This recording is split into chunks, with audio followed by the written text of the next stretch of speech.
সকালবেলায় মনে করো কাঁচামাল নিয়ে যাওয়া কি খেসাল সে আমার মনটা জানে। সরকার তো মনে করো কানা। প্রিয় বন্ধুরা, আসসালামু আলাইকুম। আশা করি আপনারা ভালো আছেন।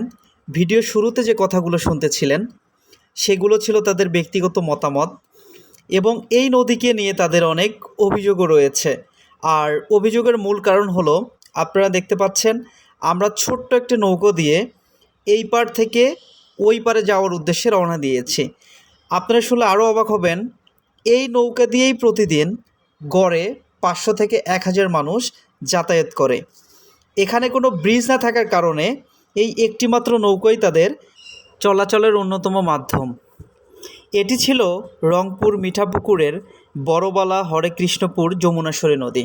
আমরা ওই পারে পৌঁছা মাত্রই খেয়াল করলাম অনেকগুলো চাচা তাদের সাইকেলে করে সবজি নিয়ে অপেক্ষা করছে এই পারে আসার জন্য, এবং আমাদের ক্যামেরা দেখেই তারা বলে উঠল, আর এই যে সকালবেলায় মনে করো কাঁচামাল নিয়ে যাওয়া কি খেসাল সে আমার মনটা জানে। সরকার তো মনে করো কানা।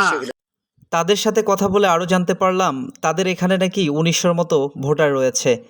প্রতি বছরই এখানে ভোট চাইতে নেতারা আসেন এবং তাদের ব্রিজ হবে বলে প্রতিশ্রুতি দিয়ে যান।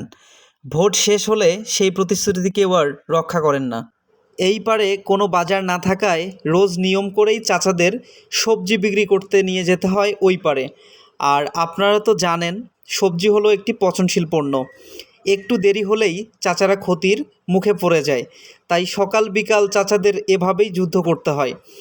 আর এখানে সবথেকে বেশি সমস্যা হলো, এখানে বেশি পানি হলে এই নৌকাটাও চলাচল বন্ধ হয়ে যায়। চাচাদের অভিযোগের কথা শুনতে শুনতে আরও লোকজন চলে আসে নৌকাতে ওঠার জন্য। তারপর সবাই মিলে আবারও যাত্রা শুরু হয় ওই পারে যাওয়ার জন্য। যখন আরও বন্যার পানি একটু বেশি হয় তখন এই নৌকাটাও এখান থেকে বন্ধ করে দেওয়া হয় চলাচলের জন্য। চাচারা এগুলোই বলতেছিল এবং চাচাদের মনে অনেক দুঃখ। তারা বলতেছিল যে বাবা, এভাবেই আমাদের জন্মের পর থেকে জীবন কাটতেছে, এভাবেই নিয়ম করে রোজ মালামাল নিয়ে যেতে হয় এপার থেকে ওপারে, আবার বাজার শেষে আবার ফিরে আসতে হয় এপাশে। চাচারা শুধু নিজেদের দুর্ভোগের কথাই এখানে বলে নাই, তারা আরও বলতেছিল যে বাবা, আমাদের তো ছেলেমেয়ে রয়েছে, তারাও পড়াশোনা করে, তাদেরকেও ঠিক এভাবেই পারাপার হয়ে ওই কলেজ বা স্কুলে যেতে হয়।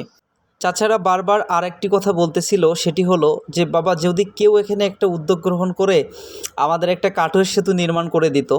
তবে আমি যতটুকু দেখলাম এখানে কাঠের সেতু দিয়ে তেমন কোনো কিছু হবে না, একটা ভালো মানের সেতু এখানে প্রয়োজন। আমি তাদের প্রতিশ্রুতি দিয়েছি যে চাচা, আমি তো কোনো কিছু করতে পারলাম না, তবে এই ভিডিওটার মাধ্যমে আমি অবশ্যই তুলে ধরার চেষ্টা করব। আমার যারা অডিয়েন্স আছে তাদেরকে অবশ্যই এই ভিডিওটা শেয়ার করতে বলবো, যেন আপনাদের একটু হলেও দুর্ভোগ কমে যায়। এই ভিডিওটা যেন এমন কারো চোখে পড়ে যেন আপনাদের এই দুর্ভোগটা কমানোর জন্য তারা এগিয়ে আসে। পরিশেষে এটাই বলবো যে এই ভিডিওটা একটু বেশি বেশি শেয়ার করেন, যেন চাচারা এই অভিশাপ থেকে মুক্তি পায়।